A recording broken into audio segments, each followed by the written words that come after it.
A Christmas Spectacle by Robert Benchley, for use in Christmas Eve entertainments in the vestry.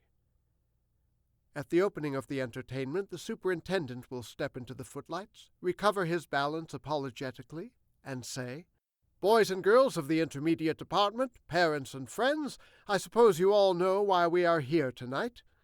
At this point the audience will titter apprehensively. Mrs. Drury and her class of little girls have been working very hard to make this entertainment a success, and I am sure that everyone here tonight is going to have what I overheard one of my boys the other day calling some good time. Indulgent laughter from the little boys. And may I add before the curtain goes up that immediately after the entertainment we want you all to file out into the Christian Endeavor room, where there will be a Christmas tree with all the fixins, as the boys say. Shrill whistling from the little boys and immoderate applause from everyone. There will then be a wait of 25 minutes, while sounds of hammering and dropping may be heard from behind the curtains. The Boys' Club Orchestra will render the Poet and Peasant Overture 4 times in succession, each time differently.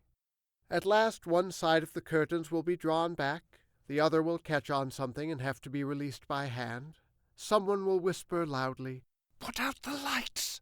following which the entire house will be plunged into darkness. Amid catcalls from the little boys, the footlights will at last go on, disclosing the windows in the rear of the vestry, rather ineffectively concealed by a group of small fir trees on standards, one of which has already fallen over, leaving exposed a corner of the map of Palestine and the list of Gold Star classes for November. In the center of the stage is a larger tree, undecorated, while at the extreme left, invisible to everyone in the audience except those sitting at the extreme right, is an imitation fireplace leaning against the wall. 25 seconds too early, little Flora Rochester will prance out from the wings, uttering the first shrill notes of a song, and will have to be grabbed by eager hands and pulled back. 24 seconds later, the piano will begin the Return of the Reindeer, with a powerful accent on the first note of each bar. And Flora Rochester, Lillian McNulty, Gertrude Hammingham, and Martha Wrist will swirl on, dressed in white, and advance heavily into the footlights, which will go out. There will then be an interlude while Mr. Neff, the sexton, adjusts the connection, during which the 4 little girls stand undecided whether to brave it out or cry. As a compromise, they giggle and are herded back into the wings by Mrs. Drury amid applause. When the lights go on again, the applause becomes deafening, and as Mr. Neff walks triumphantly away, the little boys in the audience will whistle, there she goes, all dressed up in her Sunday clothes."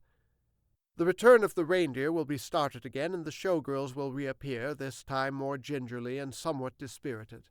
They will, however, sing the following to the music of the ballet pizzicato from Sylvia. We greet you, on this Christmas Eve so fine. We greet you, and we wish you a good time."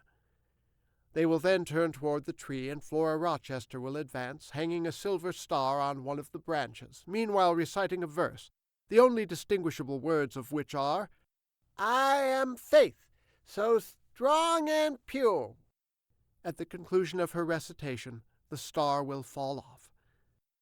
Lillian McNulty will then step forward and hang her star on a branch, reading her lines in clear tones.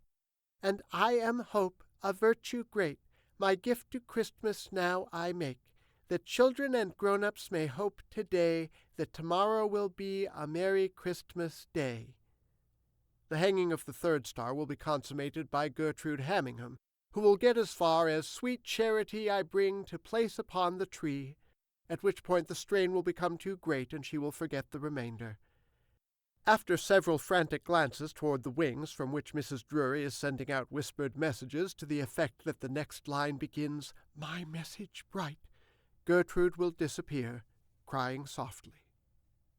After the morale of the cast has been in some measure restored by the pianist, who with great presence of mind plays a few bars of "Will There Be Any Stars in My Crown" to cover up Gertrude's exit, Martha Wrist will unleash a rope of silver tinsel from the foot of the tree, and stringing it over the boughs as she skips around in a circle, will say with great assurance, "Round and round the tree I go, through the holly and the snow, bringing love and Christmas cheer through the happy year to come." At this point there will be a great commotion and jangling of sleigh bells off stage, and Mr. Creamer, rather poorly disguised as Santa Claus, will emerge from the opening in the imitation fireplace. A great popular demonstration for Mr. Creamer will follow. He will then advance to the footlights and, rubbing his pillow and ducking his knees to denote joviality, will say thickly through his false beard, "Well, well, well, what have we here? A lot of bad little boys and girls who aren't going to get any Christmas presents this year?" Nervous laughter from the little boys and girls. Let me see. I have a note here from Dr. Whiddon. Let's see what it says." Reads from a paper on which there is obviously nothing written. "If you and the young people of the intermediate department will come into the Christian Endeavor room, I think we may have a little surprise for you." Well, well, well. What do you suppose it can be? Cries of I know, from sophisticated ones in the audience. Maybe it is a bottle of castor oil. Raucous jeers from the little boys and elaborately simulated disgust on the part of the little girls. Well, anyway, suppose we go out and see. Now, if Miss Liftnagel will oblige us with a little march on the piano, we will all form in single file. At this point there will ensue a stampede toward the Christian Endeavor room, in which chairs will be broken, decorations demolished, and the protesting Mr. Creamer badly hurt. This will bring to a close the first part of the entertainment.